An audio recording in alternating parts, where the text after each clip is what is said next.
Hey guys, we're back with more Monster Hunter hot takes. The spiciest of takes are definitely making it into this video. And again, just as before, a quick disclaimer, this is all for a laugh, a bit of fun, it's just a few opinions. The title might be a bit contentious, but we're going to be talking about it, and I think it's a pretty interesting topic as well, and it comes from another YouTuber. So, 26, there's a few spicy ones here, should we just jump into it? Yeah, let's go. So to begin it with, we have Fighting Cowboy, great Let's Plays by the way, where he says, you want spicy, Wild Hearts has a lot of good ideas that Capcom could learn from, but they probably won't because the fan base is so rabid. And this is a very spicy one. Double fold one. That's a bit of a madness. Oh my god. That is quite mad. I will say though, Wild Hearts did do some really cool things, and it actually probably has my favorite iteration of a weapon in a monster hunting game, which was the Claw Blade. I just freaking loved that thing. But there's other features that I would genuinely love to see implemented into Monster Hunter. Do you remember the open maps that you could actually build, like where your camps are? You could actually put down resource generating things, and you could just build all over the map. As like a survival game lover, I think if that could be somehow worked into Monster Hunter, that would actually be insane. Like imagine making your own camp, putting down your own farms in the actual open world like zones instead of doing it in menus and stuff like that. I just think that would be really cool. EA fumbled the bag with that game as well. Like it was such a fun game to actually play once you got down to the core gameplay of it, but they just didn't live up to the actual potential of it because they just didn't give it enough time to cook, and you could feel that it was like undercooked. They didn't support it. Maybe they just like stopped it so that we can get our Wild Hearts 2 and they're going to give it another go, but I am not too confident in that one actually happening. But it definitely has some really cool ideas, as you were saying. I want to see more and different weapons and different just archetypes of monsters as well. I think the variety in terms of monsters and weapons were a good like standpoint for what like Wild Hearts was like all about. I think I think they fumbled the bag on Wild Hearts is the exact thing. It had so much potential and it had really good core gameplay, but there was so many technical issues with Wild Hearts, frame rate problems, just overall bugs. And do you remember that sound issue that we got like through our entire playthrough where the sound would just cut out after one hunt? I'm still triggered by that now, and I haven't played the game in ages. But if we put all of those technical issues aside, I think, like Fighting Cowboy's saying, there were some underlying really cool ideas, and maybe they need to be tweaked to work in Monster Hunter. But I think that they definitely tried to push the genre, right? And unfortunately, it wasn't even those ideas that they fumbled it with. It was the execution of the game and its performance that I think was the real problem. But I do have some fond memories of Wild Hearts. Yeah, I definitely feel like they needed to kind of really expand on like the end game and all of that stuff just to make it a bit more of a nicer loop and a bit more armor sets and like weapons and variations. I did like the weapon tree for like how you went through it. I thought that was interesting. I don't know if that would be something that I would have liked to do for like ages, because it did require a lot of investment to get the really good weapons because you had to go back and forth. But it was a cool idea. Yeah, definitely. Now, 26, you have a hot take for us next, right? Yeah, the hot take is that I feel like the community needs to respect that their algorithm is a thing and kind of give content creators a space to do what they want to do. Yeah, pretty much agree. I mean, everyone else on YouTube, even in the Monster Hunter space, they're going to have titles that are going to be intriguing and evoke emotion and make you want to click on it. And that sort of means that they made a good video, right? They got you to click. As long as it's relevant to the content that you're watching, I feel like they just made a good video.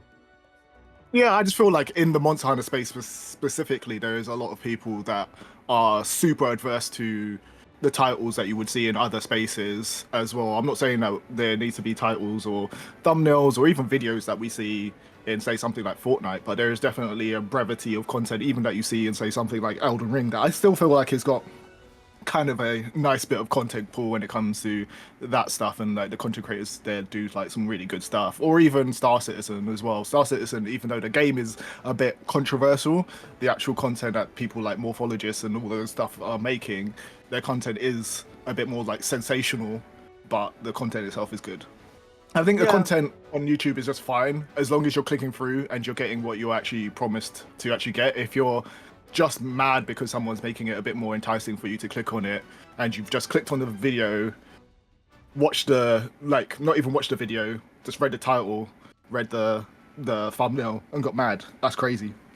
Because for Yeah, me, I could understand it in yeah, one sense, like yeah, if the video wasn't about the title. So if I clicked on a video that said why everyone's ditching Rise for World, but then all they're doing is talking about GU or Kolv Taroth or something just completely random that has nothing to do with that, then I would feel clickbaited. But if they're actually talking about World and Rise and the pros and cons, the topic of the title, I just feel like that means it evoked emotion, it got people to click, and it kind of was a good video. yeah. I just think it's setting a lot of Monster Hunter content creators up for failure, and I feel like that's why there's not that many big Monster Hunter creators left. Like, people do leave the scene. There's people that completely skip different games. There's people that just are not coming back at all because they've just had a hard time making content because they can't make the content that they want because they've basically been pushed into a corner of making content that isn't essentially going to allow them to grow and do the content that they actually want to do. Yeah, definitely. And it's a shame to see people leave the space, or like you say, skip games, because ultimately more people that cover Monster Hunter, the bigger Monster Hunter will be. And I think any fan and enjoyer of Monster Hunter is going to want more people in it, because more people means it's more popular, more games, better games, you know? Yeah, and if you don't like the content that's being made as well, the best thing to do is actually just create your own channel and then do it and just grind it up. It takes a bit of time, but you can actually do it and make the content that you want to do.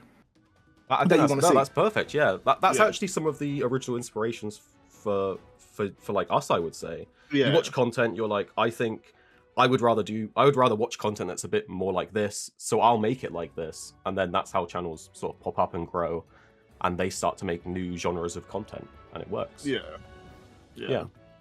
But we'll move on to the next hot take, which is from Kogath. Absolutely love that Kogath has chimed in here, and it's a pretty spicy one. Drop rates are too high. They need to be lowered more. This is definitely a hot take because some of those gems that I've been farming, I have had a literal week of trying to farm one gem and not getting it until about a week has passed. So I know he's giving a hot take here, but it hurts my soul if they actually would lower the drop rate, because sometimes you're chasing that one gem that you just need to finish, like the chest piece or something, and you just get unlucky over and over again.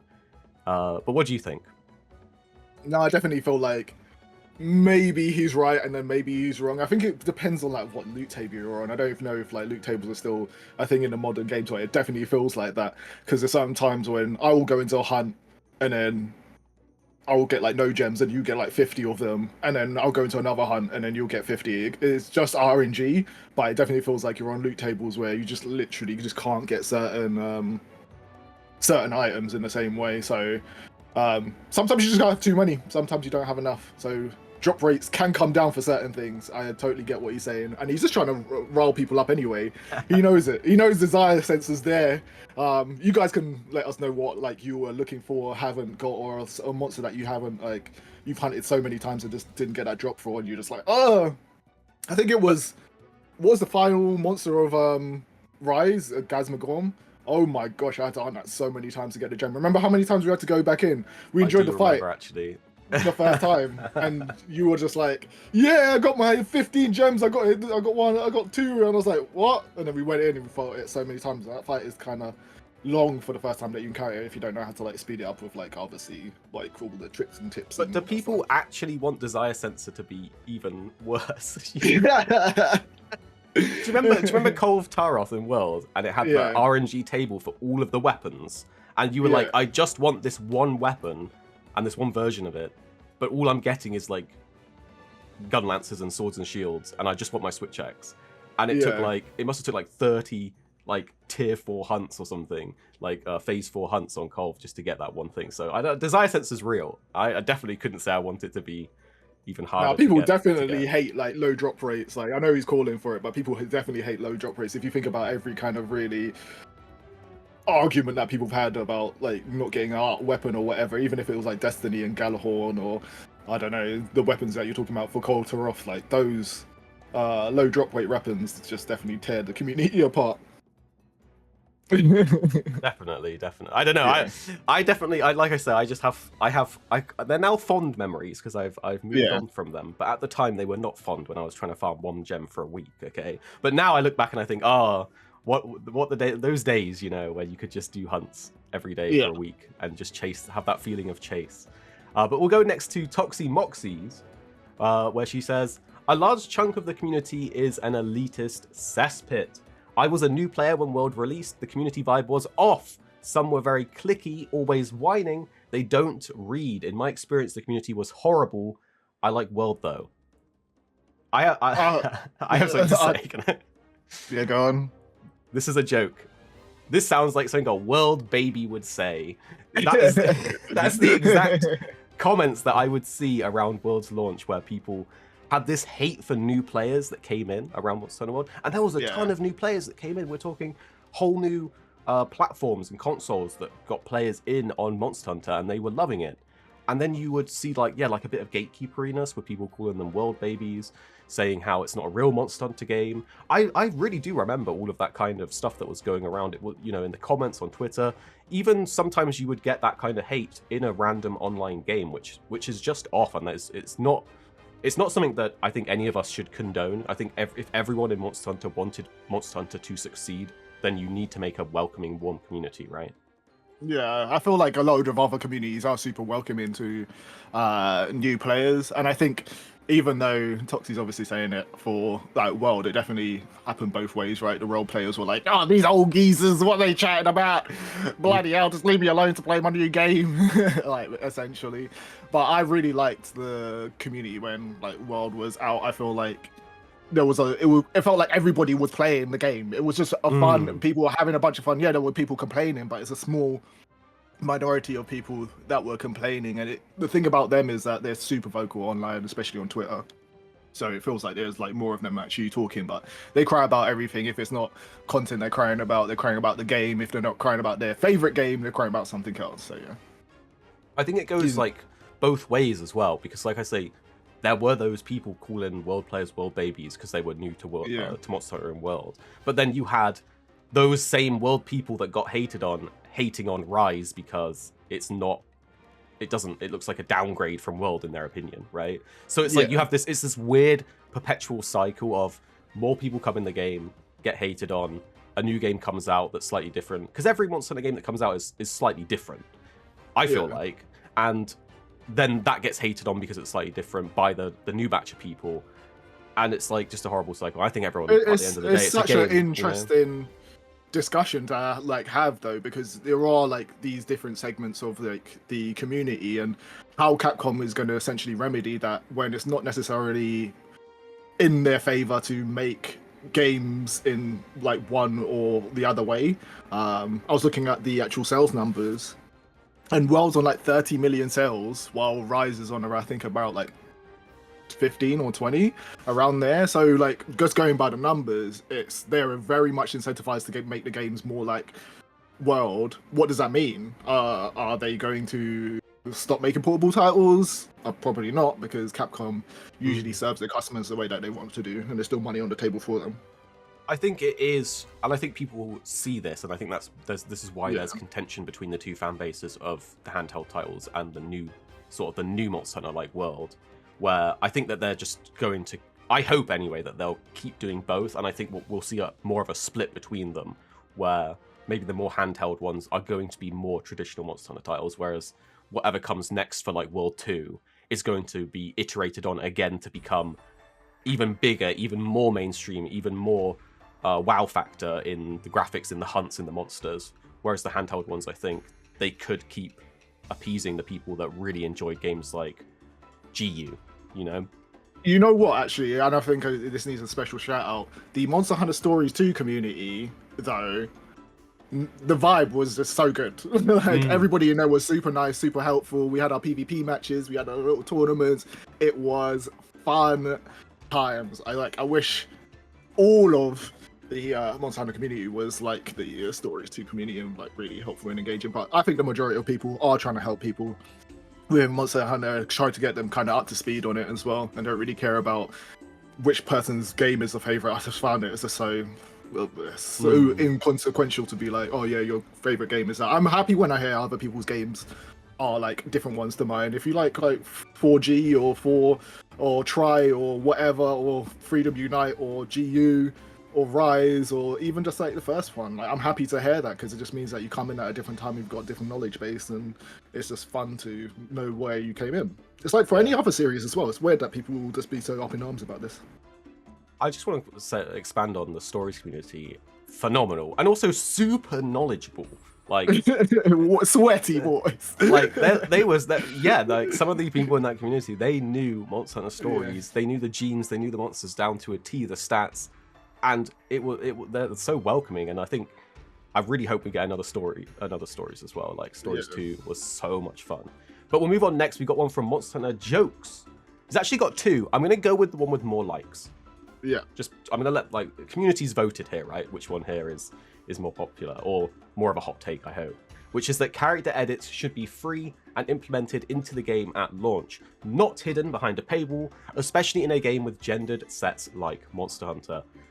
Now, this is an interesting one. Can I take this one? Yeah. Because I find this insane. Because Monster Hunter players this is what I've pointed this out on Twitter before. Monster Hunter players are always complaining about microtransactions, but having a microtransaction to essentially change your character is nuts. To me, in any game. How do you mean? Because you have to change your character's like gender or like respec your character. You have to have these tickets to change it, right?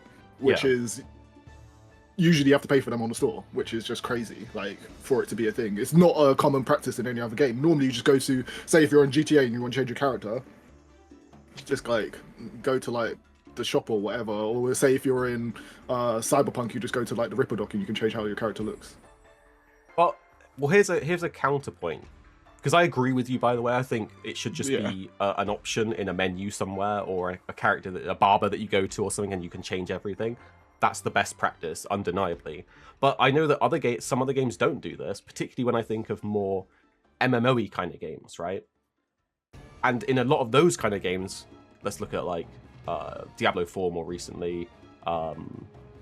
It's like, oh, you want to have the same class, but you want to change your character's gender. You got to make a new character, and I freaking hate that so much. Especially when I think it's an unnecessary microtransaction though. Like you're literally locked out of something that's an in-game system that they have all in place. They're literally just taxing you to change your character. Oh my gosh! Cosmetically, it's a tax. You're actually right. Because it's something that's easily avoidable, right? If you make the character the way you want it, you want it the first time. But yeah, to be able to change it, and everyone likes to change things. And you know what, Monster Hunter Jokes is so right because of the gendered sets. Some of these sets look so whack depending on if you're male or female, and you can want to have a male or a female character, but want to have the appearance of the male or the female set. That's what I feel, and that's why I think maybe a better workaround is, instead of just changing your character whenever you want, it's to just let you toggle the male and the female version of the set. Maybe, I don't know if that's too immersion breaking, but there are some sets for the male and the female that just straight up look worse than the alternate version. And I don't know if I want to change my whole character. I just want to wear the other set, you know? You should be able to just change your character when you want to, though. Why not? Yeah, I guess if you could just change it when you want to, you could just change it for that set, then change it back for your other set. Exactly. Like. Yeah. Is it a hot take, though? I feel like we both agree on this, though. So is it a hot take? It should just be free. Yeah, I don't know if it's a hot take or not. I don't know. Do you know what is a hot take, though? Salty Steve's one next, where it is simply at Wyverian_MH. And I think 100% that is the agree. hottest take. Wyverian is a hot take, alright? You just... I don't think not following Wyverian, you definitely need to follow him on Twitter as well. He's always putting out like fun tweets around Monster Hunter and stuff like that. Is at Wyverian_MH. He is a Monster Hunter creator. He does stream when he wants to. A very big hot take there. I 100% agree. Next up, though, we have one from Mal Solo. Yeah. 24 likes on this one. Rise played better than World. I think that's a pretty good hot take. That's a pretty good hot take. Yeah, that's a pretty good hot take. Do you know what, though? Oh, how are we quantifying plays better? Because in some categories, I would agree. And in other categories, I would strongly disagree. If we're saying, does Rise play better because it has better and faster traversal? Well, it does. So in that way, it does. But does Rise play better in that you have freaking Wyvern mount riding crazy anime flashes every time you do an attack, and it's kind of easy mode because you can just spam monster attacks on the enemy and flinch them while everyone just wails on the monster. You know, so I think it depends how you categorize it. I really liked the gameplay in Rise because it specifically, even though I feel like it was getting further and further away from what makes Monster Hunter, I love like counters on like all my stuff, and all the weapons had counters. I love parrying in games. I made a whole video on Elden Ring on like how to parry and everything, and everything about Rise was just like parry and counter, but I do definitely feel like that takes away about a bit of the Monster Hunter aspects. And then there was obviously like the dodging with the wire bugs and all of that stuff that kind of really took it to another level, which was really cool to do. It just felt like anime Monster Hunter, and I think as creators, as like game developers, they should be able to take risks with their games and change and put out different styles of games. We've had X amount of Monster Hunter games. They're able to do it with this one. And people got that style of game, and then for the next one, they can change it into something different. Monster Hunter is always adapting in subtle, different ways, and it's nice to see that happening. But also with World, I just had an overall like glorious time with that game in general. So I don't know, they all have like their pluses and negatives, and I feel like that's the case for like most of the games in the series as well. I think you're right, though. I think that they should be able to iterate and take risks between titles. And that leads to some really fun things. Like, who would have thought 5-10 years ago that we would get, like, the flashy anime, wirebug crazy Monster Hunter experience, you know? It's like a standalone experience that is Rise and Sunbreak. And because of that, it's actually special, you know? Yeah. Like, I can still love World, I can still love Gen, I can still love Rise, and accept that they are vastly different experiences. And I think actually in like 10 years time, I think people will look back on Monster Hunter as a whole and be like, Rise was pretty crazy, you know? It was pretty, you were dashing all over the place, you was wire bugging, you were doing crazy counters, you were riding the monsters.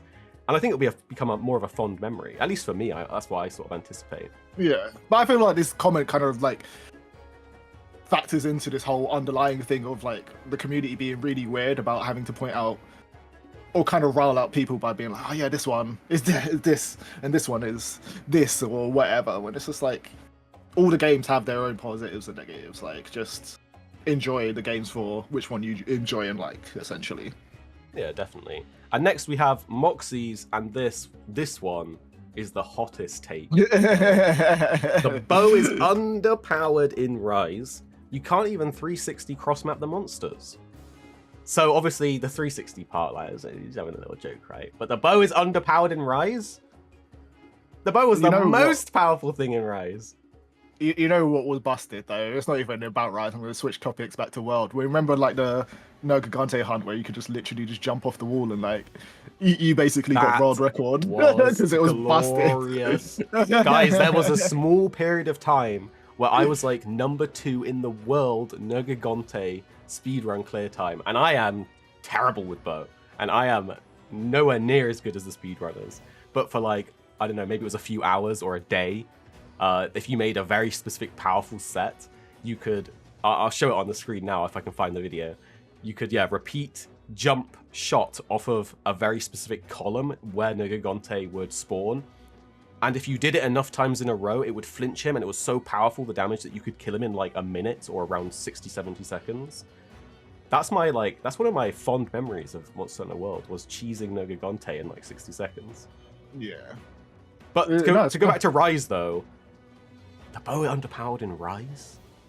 Definitely I cannot get on board. That was the most powerful. It's a super hot take, though. But I think just range weapons across the board were like pretty powerful anyway. It was fun times. Again, overpowered doesn't necessarily mean unfun. Most of the time, it actually means fun. I feel like nowadays, when it comes to balancing, there's a tricky thing where if you overbalance things, the actual game becomes less fun. In some times, I feel like when a lot of games are going very esportsy with their balancing everything into a minute thing where everything feels like the same-ish and not super fun.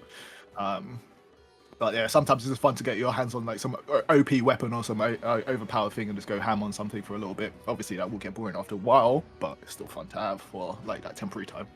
No, I think that's definitely it. I think sometimes you need to let things be powerful, let things be fun. Obviously not game-breaking, but still, like, if something just feels more powerful and therefore feels more fun, that's just fun. That's just a good thing sometimes. I understand it can break game balance in other scenarios. But I think there was that one bow move in Rise. Like, there's a lot of factors why bow was really powerful, but for me, my favorite was that jump triple shot. That isn't the only thing that feeds into it being super powerful, but it was such a fun move to use in Rise, and it was so strong. You would just, like, rain down death on enemies, and because you jump super high, you could see certain weak points or hit the wings and stuff like that super easily on certain monsters. But yeah, that is definitely a hot take, because I think it's pretty unanimous that the bow is very powerful in Rise. Yeah. But I think that's it for this hot take part 2. Let's get Dark Heroes one in before we sign out, because he says an extra bonus one. Extra bonus one. Shout out to Dark Hero. He's another content creator that makes some really cool videos. Definitely give him a follow if you haven't already. He says, Rise's hunting horn, while fun, misses the mark and lacks a defining trait of the weapon. It feels more like another combat stick akin to the hammer. Playing melody should remain a core aspect of the hunting horn. The only time I've had fun with the hunting horn is when they changed it to the other one. I just didn't really like the other one. Really? Yeah, but I understand what he's saying. Yeah. I feel like I'm on the other side here. Maybe I was going to say, is this even a hot take? Maybe it is, actually. Yeah. I actually agree. I love the hunting horn in Rise, but that's because you just, like, you're bonking carefree. You know what I mean? You're just bonking, you're tooting, you're buffing, you're attacking. It felt, like, very fluid. But I did play a decent amount of hunting horn. You love the hunting horn in World and the other games as well. So. I feel like you needed more skill in World. I'm just going to say it. You know, you had to be more skillful. You had to be more mindful, because you had to queue up the song and then play it. You couldn't just be like, maybe you don't completely mash in Rise, right? But if you were to just mash in Rise, you're still going to put out songs and buffs and deal damage. Whereas in World, you would have very specific combos that would make the song specific to that hunting horn. You would be also trying to do the correct combos, because some button inputs would do more damage or more KO than others, right? They'd have different motion values. Yeah. So it was a very nuanced weapon in World and required a lot of skill to both get the melodies out and to get DPS out and to get KOs and to, like, just not die. And it felt good because you're buffing your team. You're the freaking hero of the party putting out those buffs. Whereas you're still the hero for doing it in Rise, but it is a lot more, I would say, like, simplified. And that felt good, but as someone that played it in World quite a lot, there was something extra rewarding about actually, I would say, playing a hunting horn as I think it is intended, where, yeah, you have to be mindful and actually play the melodies. Yeah, but it's definitely optional though, right? You can, like, change between styles and do whatever. So if you want to play the old style, you can do it. I guess people just want it to not be the option, so the weapon plays the way that they have that initial identity with a hunting horn in. I was hoping that there's new weapons in whatever Moxy comes next, essentially, because I just want some stuff to spice up. But I don't feel like they add them, because it's like, with a new weapon comes new opposites, comes new things that you have to add in. It gets a bit crazy for them. Yeah, definitely. But I think that's all the hot takes for today. I think we'll probably do more of these, so we'll probably do it as a tweet again for the next one. So rather than put them in the comments, guys, make sure you're following over on Twitter, and we'll do a tweet. And then if you want to get in the next hot takes, you can reply to that tweet. So I think that's it for now. But other than that, we'll see you next time. Bye-bye.